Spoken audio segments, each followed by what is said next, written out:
Des milliers d'idées naissent chaque jour. Mais entre nous, combien finissent par devenir de vraies entreprises? C'est ça la vraie question.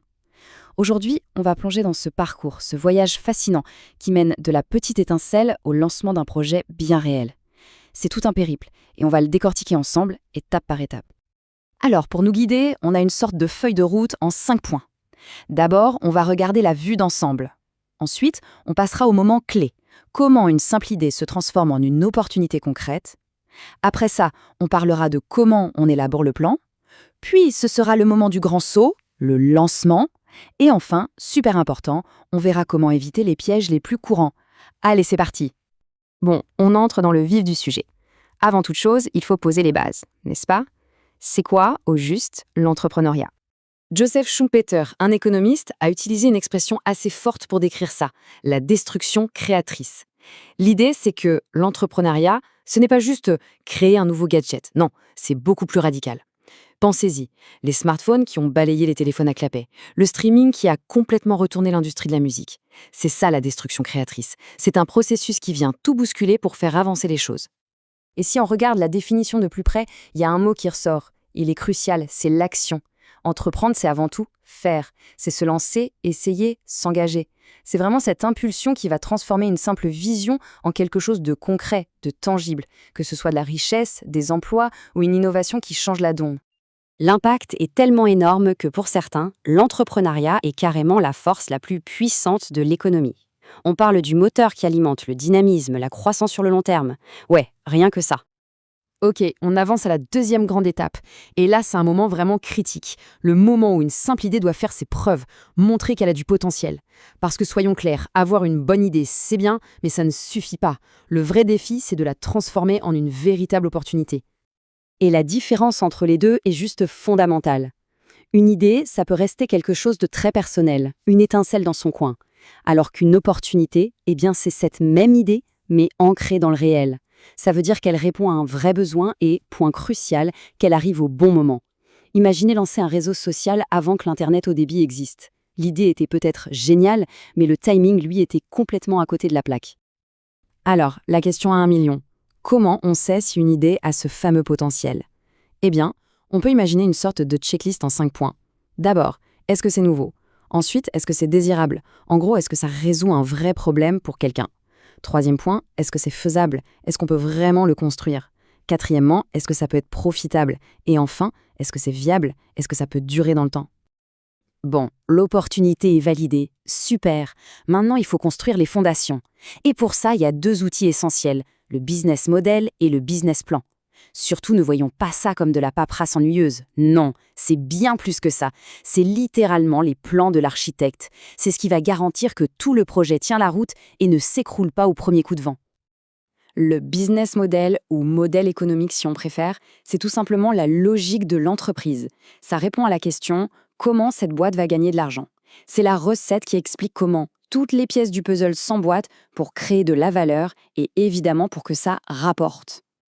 Et pour mettre tout ça au clair, il y a un outil génial qui s'appelle le Business Model Canva. C'est une sorte de grande carte visuelle avec 9 cases. L'idée, c'est de remplir chaque case pour ne rien oublier. Par exemple, on se pose la question « Qui sont nos clients ?» Ça, c'est la case « Segment de clientèle ». Qu'est-ce qu'on leur apporte de si spécial? C'est la proposition de valeur. Et bien sûr, comment on gagne de l'argent, les flux de revenus. Ça permet de voir d'un seul coup d'œil si tout est logique. Ensuite, on passe au business plan. Si le business model, c'était la logique interne, le plan d'affaires, lui, c'est le document officiel. C'est un peu la carte d'identité du projet. C'est ce qu'on va montrer à son banquier, à des investisseurs, à des partenaires, bref, à tous ceux qu'il faut convaincre que le projet est sérieux et qu'il tient la route. Et un bon business plan, ça doit avant tout raconter une histoire qui a du sens. Ça commence par présenter qui porte le projet, l'équipe. Ensuite, ça plonge dans le marché. Y a-t-il une vraie place à prendre? Après, on détaille précisément le produit ou le service.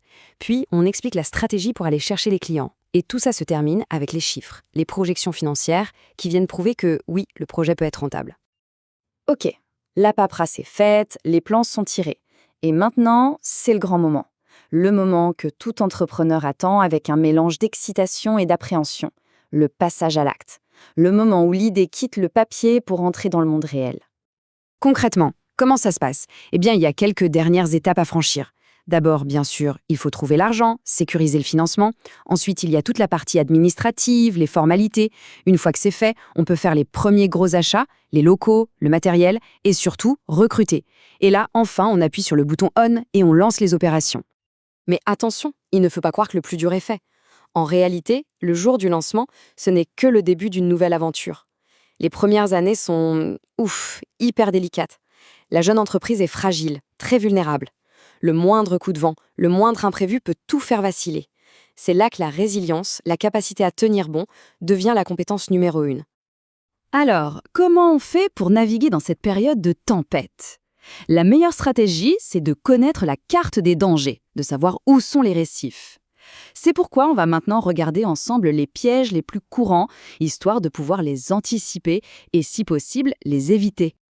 Sur le plan stratégique, il y a des classiques. L'erreur numéro 1, considérer son business plan comme un devoir à faire pour le banquier et le ranger dans un tiroir une fois l'argent obtenu. Grosse erreur. Côté vente, le piège, c'est souvent un mauvais positionnement. Ou pire, vendre à de mauvais clients, ceux qui payent avec des mois de retard ou qui ne payent jamais. Côté finance et organisation, attention, danger. Ne pas suivre sa trésorerie, c'est-à-dire l'argent qui rentre et qui sort, c'est l'erreur fatale par excellence. Et puis il y a l'humain. Un manque de communication dans l'équipe, des rôles qui ne sont pas clairs, et c'est la porte ouverte aux tensions et à une perte d'efficacité qui peut coûter très très cher. Et enfin, il y a les pièges qui sont purement personnels. Parce que bien souvent, le pire ennemi de l'entrepreneur, c'est l'entrepreneur lui-même. S'isoler, vouloir tout faire tout seul sans jamais déléguer, ou jeter l'éponge à la première grosse difficulté. Ce sont des batailles qu'on mène contre soi-même, et elles sont tout aussi importantes à gagner. Voilà, on a fait le tour de ce voyage. Un voyage complexe, c'est sûr, mais tellement exaltant. Il faut bien garder en tête que le parcours d'un entrepreneur, c'est un marathon, pas un sprint. Et ça nous laisse avec une dernière question, toute simple en apparence. Pour n'importe quelle grande aventure, quelle est cette toute petite étincelle qui, au final, déclenche tout ?